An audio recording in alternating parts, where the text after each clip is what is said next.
What's up, everyone? Welcome to the first episode of FanDuel Tournament Plays presented by No House Advantage. All new users to No House Advantage receive a $25 deposit bonus with the code Awesemo. Winning NBA DFS tournaments typically involves using a combination of popular players and contrarian plays, but one thing that good tournament plays typically have in common is that they're likely to succeed at a higher percentage than they're likely to be rostered. Today, we're going to take a look at 5 of the best tournament plays on FanDuel, according to Awesemo's Boom Bust tool, where you can compare a player's chances of success to their projected ownership. Starting from the bottom with number 5, DeAndre Ayton, $7,500 on FanDuel with a 25% chance of being in the optimal lineup, only projected for 19% ownership tonight. He is questionable for tonight's game. He missed the last 2 games with a non-COVID illness, but if he returns, I would expect him to go right back to playing the 32 to 33 minutes that we've typically gotten from him this season. He's averaged 1.12 DraftKings points per minute, so he would look like a very strong mid-range option, and his ownership is just naturally going to be a little bit lower than it otherwise would be because of the Q tag, but rostering him isn't even that risky because worst case scenario, if he's ruled out and you have to swap, you just swap him to JaVale McGee, who's one of the best per minute fantasy producers in the NBA and is less expensive by a wide margin than Ayton is. So you have a very, very good fallback plan if you roster Ayton and he's ruled out. If he stays in, then you're getting a player that's projected to be lower owned than he really should be. At number 4, we have Evan Fournier, who is $4,400 on FanDuel. He has small forward and shooting guard eligibility, so you can roster him in a couple of different positions, which is nice.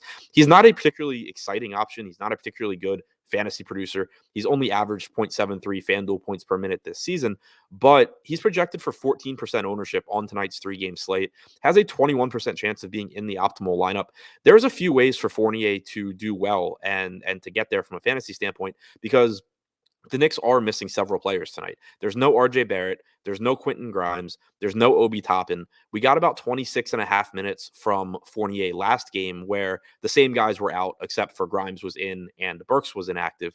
But Fournier also was not on the floor for the last few minutes of that game. You could certainly see him get a few extra minutes here, especially if he's playing well. And that's really what we care about from a fantasy standpoint.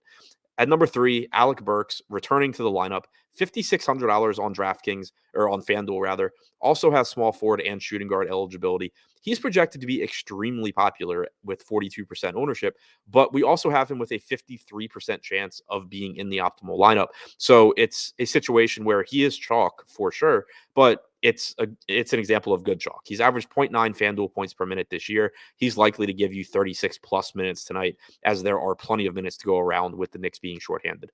Number 2 is the third player from the Knicks on this list, Derrick Rose, $6,200, 41% chance of being in the optimal lineup on FanDuel, only 26% projected ownership. Like Fournier and Burks, he is multi-position eligible with point guard and shooting guard eligibility. He's averaged 1 FanDuel point per minute this season, and he played 36 minutes last game with Burks, Toppin, and Barrett out. Again, I think you kind of can just replace Grimes with Burks in this case, and it's likely that you're getting low to mid 30s once again from Derrick Rose. Finally, to round it out with the number 1 tournament play on the slate for FanDuel today, Chris Boucher, $5,100. He's projected for 27% ownership. He has power forward and center eligibility, but we have him with a 44% chance of being in the optimal lineup. The reason being that he has averaged 1.06 FanDuel points per minute this season.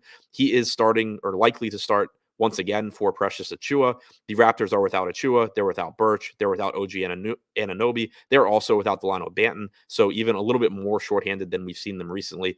In his 3 starts recently, Boucher has played about 22 minutes, 26 minutes, and 22 minutes, but that doesn't tell the whole story. The 22 minutes last game were the result of the Raptors blowing out the Kings. The only starter that played at all in the fourth quarter was Scotty Barnes, and that's because his normal rotation puts him on the floor at the beginning of the fourth quarter.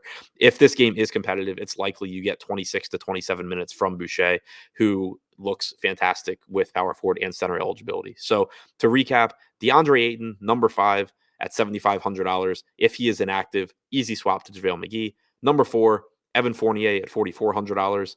Alec Burks, number 3 at $5,600. Derrick Rose, number 2 at $6,200. And topping it off, the number 1 tournament play on the slate for FanDuel tonight, Chris Boucher, $5,100.